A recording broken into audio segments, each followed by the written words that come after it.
आज बड़े दुख से कहने जा रहे हैं कि जो हमारे एक बहुत बढ़िया आज तक के एंकर रोहित सरदाना जी, जिनका आज देहांत हो गया, एक बढ़िया एंकर थे। और इसको हम देखते थे कि जब टीवी के अंदर डिबेटें होती थी तो कैसे कैसे सवाल पूछे जाते थे और कितने पॉजिटिव जो सवाल पूछते थे और तीखे सवाल भी पूछते थे, सच को सच कहते थे।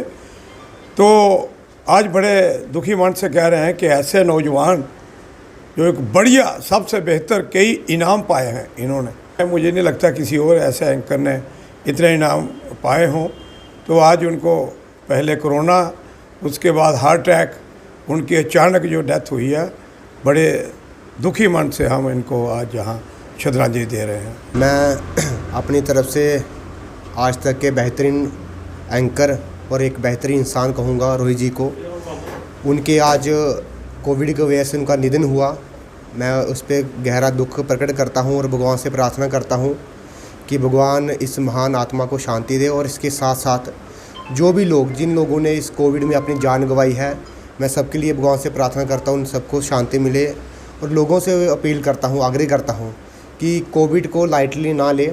जिस तरह से देश में कोविड के केसेस बढ़ रहे हैं, जिस तरह से जो मृत्यु दर है वो बढ़ रहा है, उसको देखते हुए सब लोगों से आग्रह है कि आप जितना कम हो घरों से बाहर निकलिए, सोशल डिस्टेंसिंग का पालन करिए, मास्क पहनिए और जो भी गवर्नमेंट्स की गाइडलाइंस आ रही है उसको फॉलो करिए। रोहित सरदाना जी जो किसी मेरे ख्याल से परिचय के मोहताज नहीं थे और अपनी छोटी सी आयु, मात्र 42 वर्ष की आयु में जो उन्होंने अपना मुकाम हासिल किया था, अपनी बेबाक पत्रकारिता के चलते, अपने बेबाक सवालों के ज़रिए, और जिस तरीके से भी उन्होंने पत्रकारिता की, आपने दंगल देखा होगा, अंडर 19 वर्ल्ड कप में जिस प्रकार से उन्होंने कवरेज की। और मुझे याद है कि थोड़े ही दिन पहले वो हम लोगों को अवेयर कर रहे थे कि कोविड-19 के चलते आपको ये करना है, आपको मास्क पहनना है, आपको सोशल डिस्टेंसिंग रखनी है। वो पत्रकार उस कोरोना की चपेट में आता है और उसकी इस प्रकार से मृत्यु हो जाती है। ये वाकई में पूरे पत्रकार जगत और पूरा मीडिया का जितना भी क्षेत्र है उसके लिए एक बहुत बड़ा धक्का है। और ऐसी शख्सियत, ऐसा प्रतिभावान पत्रकार जिस देश से चला जाता है, वो पूरे देश का भी मैं समझता हूँ कहीं ना कहीं लॉस है बहुत बड़ा।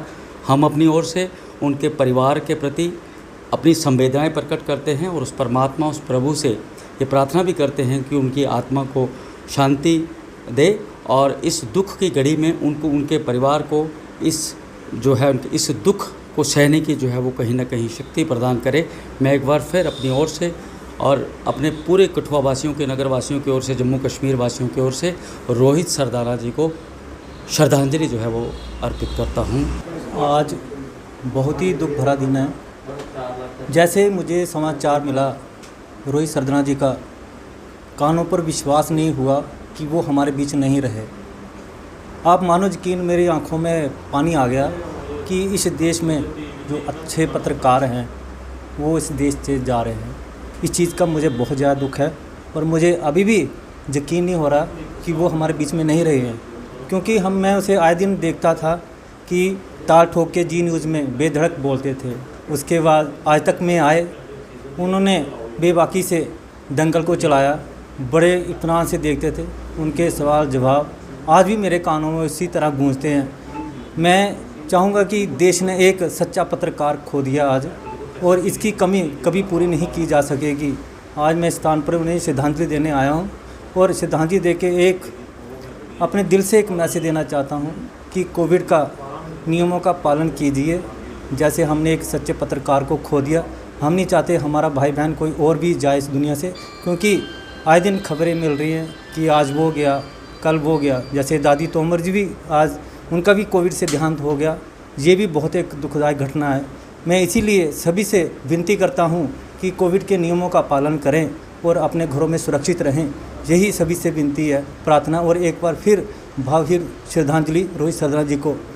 भगवान उनके परिवार को शक्ति दे, उनके बच्चों को इस दुख भरी घड़ी में। सारा देश और सारा कठुआ उनके साथ है।